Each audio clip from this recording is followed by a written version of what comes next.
မင်္ဂလာပါဗျကျွန်တော်ဒီနေ့မှာတော့ဒါထိုင်းပြည်နဲ့ပတ်သက်ပြီးတော့ပေါ့နော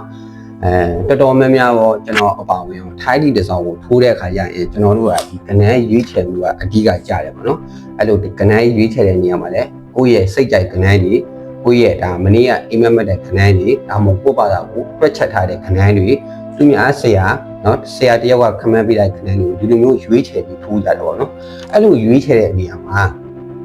အဲ့တော့ကိုထိုးလိုက်တဲ့ကဏ္ဍပေါ့နော်အဓိကတော့ငွေကြေးပေါ့နော်ဒီထိုင်းပြည်ထိုးလိုက်ပြီဆိုရင်ထိုင်းပြည်တစ်ဆောင်မှာပတ်သက်တဲ့ငွေကြေးအလန်ဟာတာဆုံးရှုံးမှုမဖြစ်ရလေအောင်ဒီနေ့မှာတော့ကျွန်တော်ရှောင်းရနံပါတ်၄ကိုကျွန်တော်ပြောချင်ပါတယ်အဲ့တော့ဒီမှာအဓိကကကျွန်တော်ပေါ့နှစ်မျိုးပေးထားတယ်ပေါ့နော်အဓိကကသုံးလို့သမားတွေကိုရှောင်းညီကိုသမားတွေကိုရှောင်းအဲ့တော့ကျွန်တော်လူတွေကိုပြောတာမဟုတ်ဘူးနော်ထိုင်းပြည်နံပါတ်တွေကိုရှောင်းခိုင်းတာပါအဲ့တော့ကျွန်တော်တို့တစ်ချက်ကြည့်လိုက်အောင်ဒီကတော့ဒါဒီကောင်းကြီးကတော့ကျွန်တော်ထိုင်းထီပေါ့နော်ထိုင်းထီတစ်ဆောင်မှာရှိတယ်ဒါဘတ်6နဲ့နံပါတ်ပေါ့နော်6နေရ1 2 3 4 5 6အရင်ဆုံးကျွန်တော်ပြောမှာကဒီ3လုံးသမားကိုကျွန်တော်ဒီရှောင်ဖို့လိုပါတယ်အဲ့တော့3လုံးသမားဆိုတာကကျွန်တော်တို့ထိုင်းထီမှာတော့အထက်ကနန်းလို့ခေါ်ပါတယ်ဗျအဲ့တော့ဒီအထက်ကနန်းကိုရှောင်ဖို့လိုပါတယ်ပြောချင်တာကကျွန်တော်တို့ထိုင်းထီတစ်ဆောင်မှာဒီလိုတစ်ပေါ့နော်တခါတည်းတန်းနေတယ်တခါတည်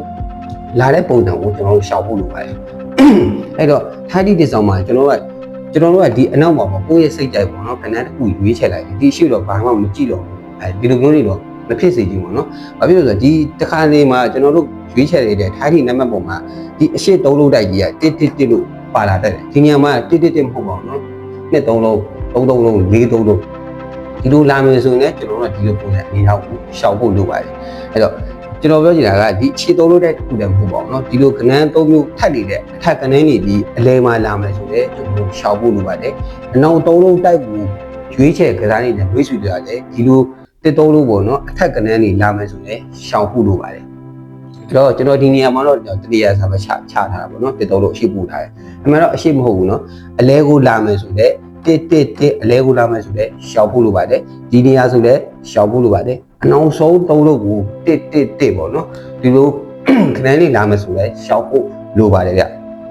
အဲ့တော့တချို့ကမေးစရာရှိတယ်ပေါ့နော်ဒီနေ့ရောက်မင်းအဲ့ရှောက်မယ်ဆိုတဲ့တစ်၃လုံးလေးတစ်၃လုံးလေး၃၃လေးဟိုပါပေါ့လာတတ်တယ်လေကွာတဲ့အဲ့တော့ဟုတ်ပါတယ်လာတတ်ပါတယ်ဒါပေမဲ့ထိုင်းဒီကကျွန်တော်တို့တစ်နှစ်မှာ24ကြိမ်ရှိရပါတော့တစ်လောက်2ကြိမ်ဆိုတော့24ကြိမ်ရှိတယ်တစ်နှစ်မှာတစ်ကြိမ်လောက်ပဲသူကစင်းတက်လာပါတယ်အဲ့တော့ဒီမှာကျွန်တော်အောက်မှာရေးရပါတော့24ကြိမ်မှသူကတစ်ချိန်ပဲလာတတ်ပါတယ်အဲ့တော့ကျန်တာကတော့ဒီ23ကြိမ်မှာသူကဘယ်လိုလဲဒါဖြစ်နိုင်တဲ့အနေအထားတွေသွားတာပေါ့နော်အဲ့တော့ဒီချိန်တော့လာရင်ဒီချိန်ကလည်းလာရင်လာမယ်မလာရင်မလာဘူးပြောချင်တာကအဲ့တော့ကျွန်တော်တို့ရွေးချယ်တဲ့နေရာမှာမဖြစ်နိုင်တဲ့ဒီတစ်ချိန်ကိုကျွန်တော်တို့ထည့်မစင်းသားစီရင်ပေါ့နော်ဩကန်ဆိုပြီးတော့ကန်မဲ့ကွာဒီလိုကန်ကြီးထိုးလိုက်မယ်ဆိုပြီးတော့ဟိုကျွန်တော်ရဲ့ဗီဒီယိုကြော်သွားပေါ့နော်ဒါကတော့ကျွန်တော်ရှောင်းစီခြင်းနဲ့အနေထားပါငါတော့မရှောင်းနိုင်ဘူးပုံမဲ့ဆိုတော့ဒါလည်းထိုးလို့မရဘူးရပါတယ်နော်အဲ့တော့တစ်နှစ်မှတော့ဒီချိန်တော့သူအကြောင်းရှိတယ်ကျွန်တော်ကတော့ရှောက်ဖို့အနေထားပြောမယ်အဲ့တော့မကြားနိုင်တဲ့အနေထား23ကြိမ်ပါကြားထားတဲ့အနေထားဒီတစ်ချိန်ပဲရှိပါတယ်ဘာဖြစ်လို့လဲဆိုတော့ထိုင်းတီနှိုက်ဆက်ပေါ့နော်ထိုင်းတီနှိုက်ဆက်ဘောလုံးကြီးဒီထိုင်းတီနှိုက်ဆက်မှာခဏက6လုံးပဲရှိတော့ကျွန်တော်ပြောတယ်ဒီ3လုံးသမား3လုံးတိုက်ဆိုတာဘောလုံး3လုံးလို့ရှိမှရမယ်လေဘောလုံး3လုံးကိုတစ်ခါတည်းတွဲဒီဆက်ထဲကနေတွဲကြလာဖို့ဆိုတော့တော်တော်ကြီးကိုခဲကြီးတယ်ပေါ့နော်အဲ့ဒါကြောင့်မို့ကျွန်တော်ကဒီနေ့ဒီဗီဒီယိုမှာတော့ကျွန်တော်အခု3လုံးသမားတွေကိုရှောင်ခိုင်းတာပါတကယ်လို့မိတ်ဆွေတို့ကပေါ့နော်3လုံးကိုမရှောင်ဘူးကွာငါရဲ့20အရာငါရဲ့ဒါခံမိုက်ချက်အရာငါရဲ့အိမ်မက်မက်တွေကပြော3လုံးဒီမျိုးတန်းနေတဲ့3လုံးကအထက်ကလေးဒီလာဖို့ရှိပေါ့လာလိမ့်မယ်ဒါဆိုရင်တော့ကျွန်တော်ဒီနေရာမှာပြောနေတာကမိတ်ဆွေတို့ကကစားမယ်ဆိုရင်တော့ကျွန်တော်တို့ကဒီလိုပုံစံနဲ့ကစားမှာပါအဲ့တော့ကျွန်တော်တို့ကမရှောင်နိုင်ဘူးထိုးတော့မယ်ကန်ဆန်းတော့မယ်ဆိုရင်ကျွန်တော်တို့ကဒီမှာကျွန်တော်ရေးပေးထားရပါတော့တစ်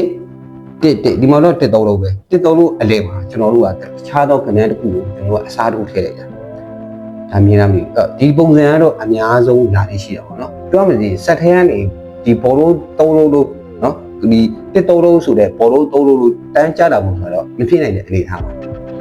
ဒီမှာတော့ကျွန်တော်ရေးပါတာမိတ်ဆွေတို့ကစားမယ်ဆိုရင်1 2 1ဒီလိုပုံစံလေးနဲ့ဒါကစားစီနေတယ်ပေါ့နော်ဒါမှမဟုတ်လေ1 1 2 1အဲ့တော့ဒီနေထားတော့မိတ်ဆွေနားလည်မယ်ထင်ပါတယ်အဲ့တော့နောက်တစ်ခုကတော့ညီကိုတွေပါဒါထိုင်းဒီ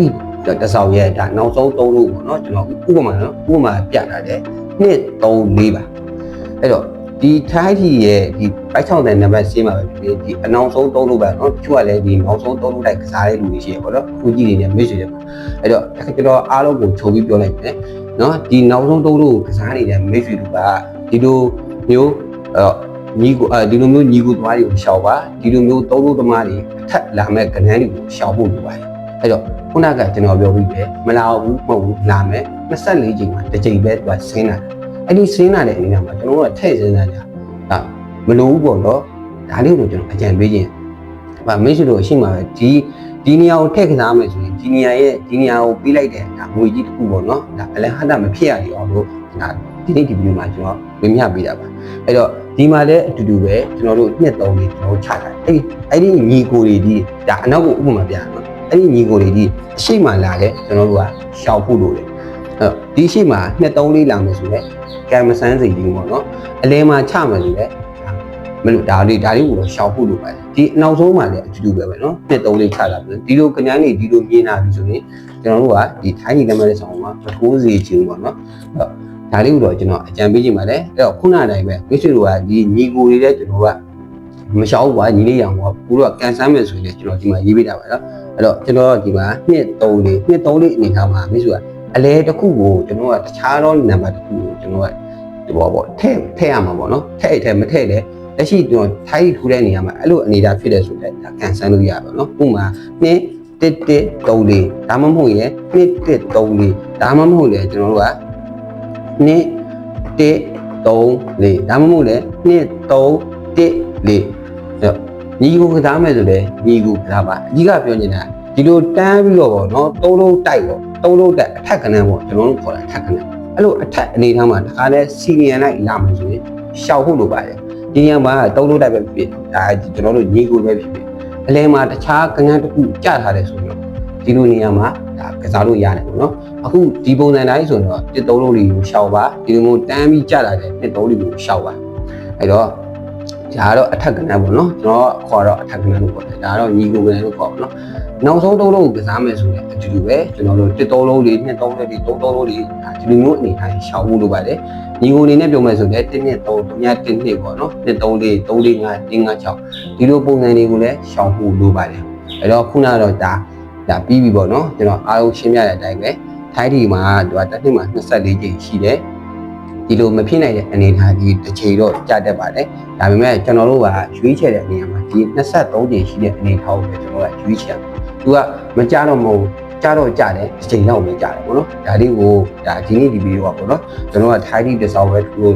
့ကျန်တဲ့ကျွန်တော်တို့ဒီနောက်သုံးလုံးတိုက်ကိုပဲကစားပြီးဖြစ်စီပေါ့နော်ဒါလေးကိုရှောင်ဖို့လိုပါတယ်ဗျအဲ့တော့ဒီနေ့ဒီဗီဒီယိုတွေကကျွန်တော်ထိုင်းဒီတစ်စောင်းနဲ့ပတ်သက်ပြီးတော့နော်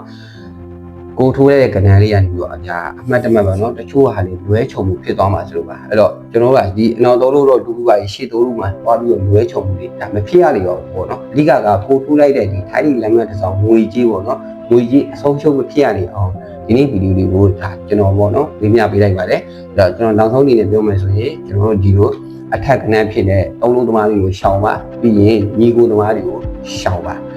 ါဒါကတော့ဒီနေ့ကတော့ဒါရှောင်းရဲ့ကိစ္စပေါ့နော်ရှောင်းရတော့အများကြီးရှိပါတယ်အဲ့ဒီထဲမှာမှဖြစ်နိုင်ကြီးအားနည်းဆုံးဖြစ်တဲ့ဒီအနေထားလေးကိုကျွန်တော်ရှင်းပြပေးတာပါအဲ့တော့တကယ်လို့မှမိတ်ဆွေကလုံးဝမရှောင်ဘူးဆိုတဲ့ဒါကစားပေါ့နော်ဒါဒီနေ့ဒီလိုမှာတော့ကျွန်တော်ကအကြံပြုပြောရင်းနဲ့ဒါကျွန်တော်ရဲ့လေ့လာတွေ့ရှိချက်ကိုပြမျှပေးလိုက်ပါတယ်အဲ့တော့ထိုင်းဒီဘက်ကျဒီစင်းစရာတွေကတော့ကျွန်တော်မပြတော့ပါဘူးเนาะ2025မှာလည်းသူကလုံးဝမကြောက်ဘူးကြားတော့ကြားတယ်တစ်ချိန်လေးပဲကြားတယ်နော်ဒီလက်ရှိ2026ခုနှစ်မှာတော့ထိုင်းကြီးဘက်6လမ်းဖြစ်ပြောအနောင်သုံးလို့ကိုကစားနေတဲ့မိတ်ဆွေတွေထဲမှာဒါရှိမှာပါအဲ့အနောင်သုံးလို့တိုက်မှာလည်းဒါချဲကနေပေါ့နော်ဟုတ်လားအဲ့ဒီအနေထားမှာလည်းဒီလိုပုံစံတွေကတိတ်ပြီးတော့ကြားလေးကြားတာမရှိဘူးပေါ့နော်ကြားမယ်ဆိုရင်တစ်ချိန်ပဲကြားတယ်အဲ့တော့ဒီနေ့ဒီဗီဒီယိုကတော့ကျွန်တော်ထိုင်းကြီးနဲ့ပတ်သက်ပြီးတော့ရှောက်စရာလေးကိုကျွန်တော်ဝေမျှပေးတာပါအဲ့တော့အနေထားမှာပြောတာမရဘူးဆိုရင်မိတ်ဆွေတို့ကဒါကိုယ့်ဘာကိုနည်းနည်းတော့ရှာကြည့်ပေါ့နော်ပြီးခဲ့တဲ့နှစ်မှာရောဒီလိုအနေထားကြီးကြားတာမကြောက်တာသူပြောတာဟုတ်တာမဟုတ်ဘူးလားပေါ့နော်ညီကိုတွေရောကြားထားတာမကြောက်ဘူးလားအနေချင်းကြားထားတယ်ပေါ့နော်ပေါ့ရှာကြည့်လို့ရမှာလေကျွန်တော်ကတော့ဒီနေ့ဒီဗီဒီယိုကတော့ကျွန်တော်အကြံပေးတာပါအဲ့တော့ထိုင်းဒီတစ်စောင်းပဲထိုးလို့နောက်ဆုံးလို့တိုက်ကိုပဲကစားစားဘလို့လူပဲဖြစ်ဖြစ်ပါဒါထိုင်းဒီနဲ့ပတ်သက်လာပြီဆိုရင်ရှောင်ရမယ့်အနေထားဒီနေ့မှာတော့ကျွန်တော်နှစ်ချက်ပြောပြလိုက်ပါတယ်အဲ့တော့ကျွန်တော်ရဲ့ဒီဗီဒီယိုလေးကမိတ်ဆွေတို့တဲ့အကျိုးရှိမယ်လို့ညွှန်လိုက်ပါတယ်အဲ့တော့ ကျွန်တော်ရဲ့ဗီဒီယိုလေးကိုသဘောကျနှစ်သက်တယ်ဆိုကျွန်တော်ကို like လေးတစ်ခုနဲ့ချီးမြှင့်ခဲ့ကြပါဦးခင်ဗျာကဲအားလုံးပဲထိုင်းဒီပတ်ချောင်းနဲ့ကန်ထူးရှင်ကြီးနဲ့ဖြစ်ကြပါစေဗျာ